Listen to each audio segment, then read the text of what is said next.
C'est le calendrier, le calendrier, le calendrier de l'Avent, le calendrier de l'Avent, de l'Ashtiredac. Ho ho ho! Bonjour à tous et à toutes et bienvenue pour la 5e case de ce calendrier de l'Avent.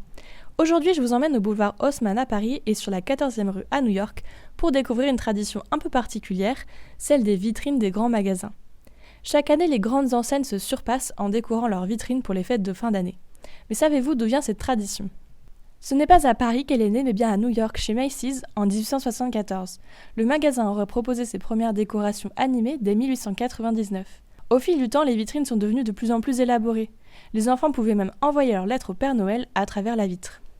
Les vitrines de Noël apparaissent en France quelques années plus tard, en 1909, grâce au grand magasin Le Bon Marché, situé dans le 7e arrondissement de Paris. L'enseigne perpétue ce rendez-vous annuel depuis plus de 100 ans maintenant.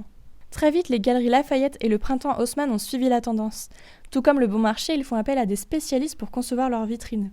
Des scénaristes, des fabricants d'automates, des metteurs en scène, des sculpteurs et des designers imaginent tout un monde dès le mois de janvier. Puis 3 semaines avant l'inauguration, toutes ces petites mains travaillent jour et nuit pour tout installer. Cette année, les vitrines de printemps auraient nécessité près de 650 heures de montage. Le magasin a choisi pour son édition 2022 le thème du cirque. Chaque tableau met donc en scène des acrobates, des trapézistes et des clowns. Évidemment, le Père Noël est aussi de la partie et on le voit installer son chapiteau de Noël.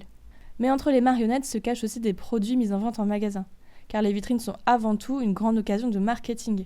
On estime que plus de 8 millions de personnes observeront ces vitrines, et on sait que les grands magasins réalisent 20% de leur chiffre d'affaires annuel au mois de décembre. Alors oui, derrière la féerie de Noël se cache un peu de stratégie commerciale, mais on doit bien avouer que les vitrines de Noël continueront tout de même à faire rêver petits et grands.